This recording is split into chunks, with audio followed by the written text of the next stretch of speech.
श्रीराम समर्थ. सद्गुरू श्री ब्रह्मचैतन्य महाराज गोंदवलेकर यांचे प्रवचन दिनांक 11 जानेवारी. नामाचे सूक्ष्म स्वरूप. नुसते राम राम म्हणून राम कसा भेटेल हा प्रश्न माणूस सहजच विचारतो आणि त्याला दाखला म्हणून म्हणतो की समजा एखादा मनुष्य नोकरी नोकरी असा जप करीत खोलीत बसला तर त्याला नोकरी मिळणे शक्य आहे का? वरकरणी हा दाखला अगदी बेमालूम दिसतो खरा, पण थोडासा विचार केला तर तो इथे मुळीच लागू पडत नाही असे कळून येईल.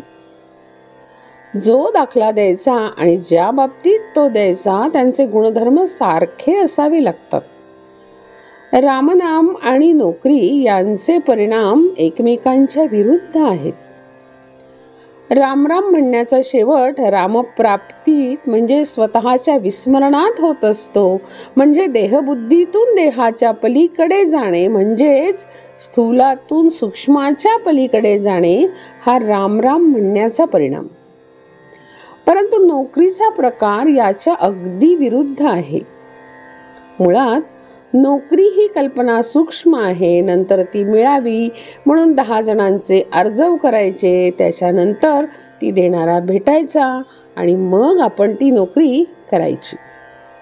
म्हणजे नोकरी या कल्पनेतून सूक्ष्मातून स्थूलात जाणे हा नोकरीचा प्रकार. पण राम राम म्हणणे हा प्रकार स्थूलातून सूक्ष्माच्याही पलीकडे जाण्याचा आहे. यावरून नोकरीचा हा दाखला इथे लागू पडत नाही हे स्पष्ट होते.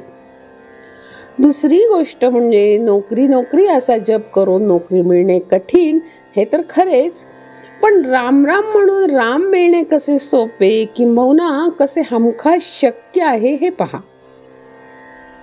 नोकरी म्हणजे मुळात कल्पना असून ती प्रत्यक्षात आणण्याकरता इतर अनेक गोष्टींची कशी जुळवाजुळव लागते हे आपण आत्ताच पाहिले.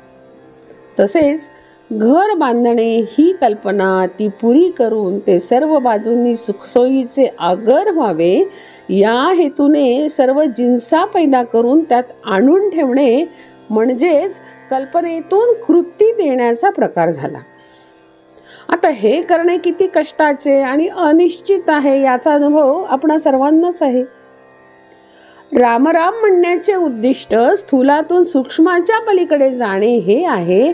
म्हणजेच अगदी सर्व बाजूंनी परिपूर्ण आणि भरलेले घर एक एक वस्तू फेकून देऊन रिकामे करण्यासारखे आहे. ही गोष्ट करण्याची इच्छा असल्यास कोणालाही सहज होण्यासारखी आहे.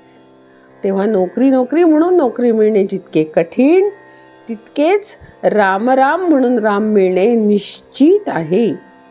सबब राम राम म्हणून राम कसा भेटेल अशी शंका न घेता राम राम जपावे.